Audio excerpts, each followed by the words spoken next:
Hi everyone, I'm Chrissi Kelly from Absent, and it is day 25 of live smell training online. So imagine that. We've been here 25 days. I hope that bit by bit you're learning more about smell training and why it's good for you and why you really need to stick with it. I think the biggest thing that makes me sad when I see people discussing smell training in the public forums is that you often hear people say, "Oh, I tried that, that doesn't work for me." And I'm here to help you understand exactly how it works so that you might have a better idea of making it work for you. I think a lot of times people get frustrated and give up really early, or they do it for a couple of weeks and don't stick with it. Like stroke rehabilitation, it's something that you need to do every day. You're trying to build new neural pathways, and you can't do that overnight. So like the proverbial concert pianist, who wanted to train and get to Carnegie Hall, you practice. So anyway, let's get organized for day 25. I've got my kit here. I've got my 4 jars, and let's get started. So I hope, more people are joining. So hi everybody who's waving. I think I'll get going now and start on jar number 1. Right, so what I've got here is Jasmine, and this is from the Sarah collection. It's a really nice,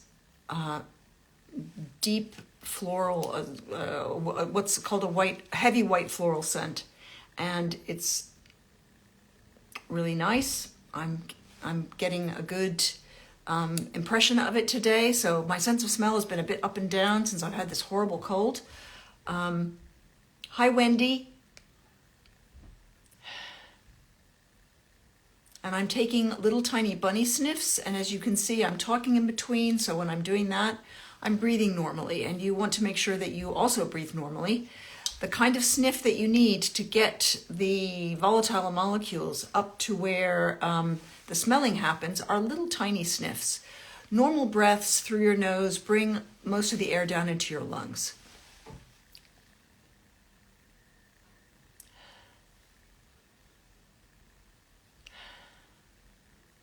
And as I do this, I'm thinking about what it is that I'm smelling, as you should be. Thinking about any memories that I might have. I mean, when I smell something and I know what it is, I immediately get a picture in my head. And then I can explore that picture kind of in as much detail as possible. So I'm thinking about white lilies, for instance. What do they look like really close up? You know, that kind of yellow powder that you get in the center of the flower, on the end of the little bits that stick up. What is the texture of the petals like? What does the stalk feel like? Really kind of zooming in with all of my perceptions. Okay, that was number 1. If you are participating in the smelltrainingapp.com research with the University of Stockholm, I hope you'll take a minute after you've spent some time smell training with me today and let them know how you're doing with your smell training. Right, we're moving on to Bergamot.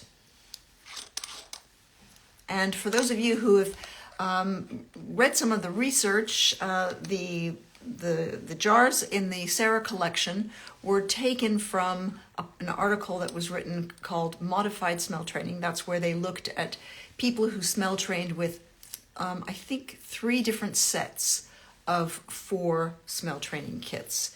So we chose 4 from that article because they also used the lemon, rove, clove, and eucalyptus.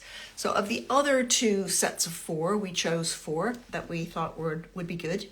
And one of them was Jasmine, one of them was Bergamot. Bergamot is a citrus fruit, but you don't eat it that way, the way you would eat an orange or squeeze a lemon, for instance. It's used a lot in the manufacture of aftershave and things like that. It's got a very specific smell. It's also the key ingredient in Earl Grey tea.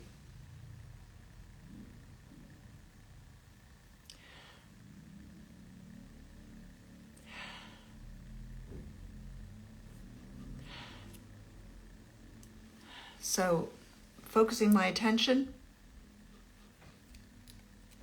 If you don't really have a good enough sense of smell to experience very much, or if you don't feel that you're particularly good at recalling a smell like this. I mean, I certainly had no reference point for bergamot before I started using it for smell training. That doesn't matter, but what you want to do is concentrate your attention on your smell experience and explore that in as much detail as you can. You might ask yourself, is this smell, is it sharp? Is it soft and round? Is it a high note or is it a low note? Those are the kind of ways you can explore a smell without really knowing what it is. Excuse me. Now I'm moving on to eucalyptus.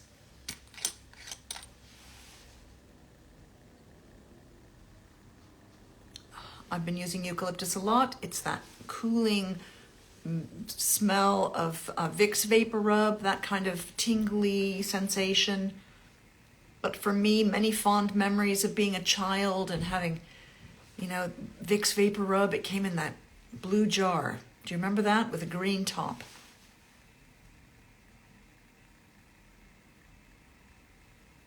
So for me, that's a real comfort smell. That reminds me of home and my mother.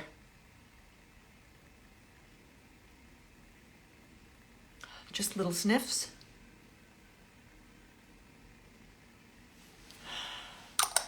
That's number 3. And finally, I've got rose here. So I've kind of mixed up a couple of my kits. Don't be put off by that. You smell train with what you want to smell train with.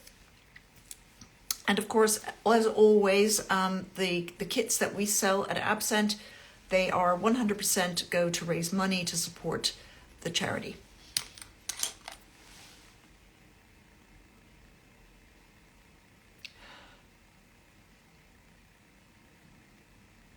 It's a nice rosy floral.